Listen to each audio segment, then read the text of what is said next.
باللہ من الشیطان الرجیم بسم اللہ الرحمن الرحیم۔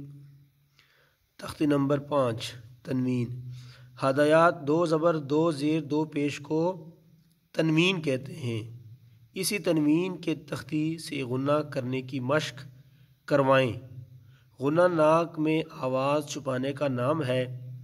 بچے کی آسانی کے لیے تنوین پر غنہ کرنے کا قاعدہ یوں سمجھائیں کہ تنوین کے بعد اگر حمزہ ہا، عین، ہا، غین، خا، لام، را، اگر ان الفاظ کے آپ کو سمجھ میں نہ آئے تو میری اسی جو یوٹیوب چینل پہ تیسرے نمبر جو ویڈیو ہے اس پر بنی ہوئی ہے، وہ جا کے آپ دیکھ سکتے ہیں۔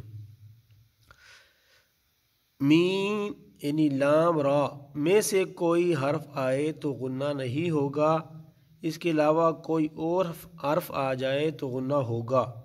تنبیہ: بچے سے پوچھیں کہ یہاں غنہ کیوں ہے اور یہاں کیوں نہیں۔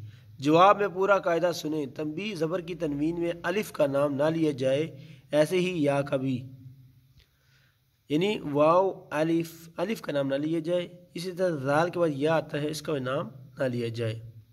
مگر باقی جو قاری صاحبان ہیں مختلف انداز سے پڑھاتے ہیں اور سب اپنی اپنی جگہ ٹھیک ہی ہیں، کیونکہ ہر بندہ یہی چاہتا ہے کہ قاعدہ سمجھ میں، کسی کو ہر بندے کا اپنا ایک طریقہ ہوتا ہے پڑھانے کا، اور سارے یہی چاہتے ہیں پڑھانے والے تاکہ میرا جو طریقہ ہے یہ کسی کی سمجھ میں آ جائے اور قاعدہ درست ہو جائے۔ جب قاعدہ درست ہو جائے گا تو قرآن پاک پڑھنا درست کرنا آسان ہو جائے گا۔ تو اسی طرح ہم شروع کرتے ہیں۔ آج ہمارا سبق ہوگا تختی نمبر 5 والا۔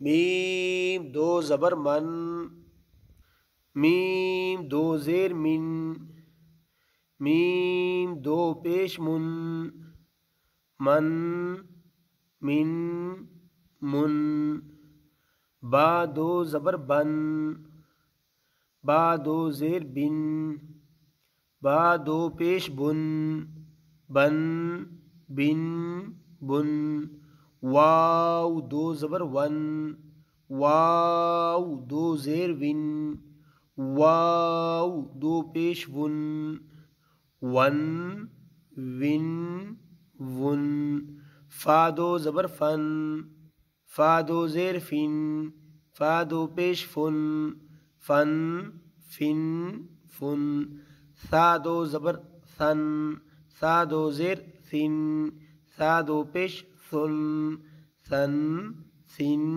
ثن، ذال 2 زبر ذن، ذال 2 زیر ذن، ذال 2 پیش ذن، ذن، ذن، ذن، ضا 2 زبر ذن، ضا 2 زیر ذن، ضا 2 پیش ذن، ذن، ذن، ذن، زا 2 زبر زن، زا 2 زیر زن، زا 2 پیش زن۔ آج ہمارا سبق اتنا ہی ہوگا، اس کو آپ یاد کریں اور درست کریں، اور آئندہ انشاءاللہ نیکسٹ ویڈیو میں جو آپ کو سبق یہ سارا ملے گا۔ تو ابھی میں اجازت چاہوں گا۔ السلام علیکم ورحمۃ اللہ۔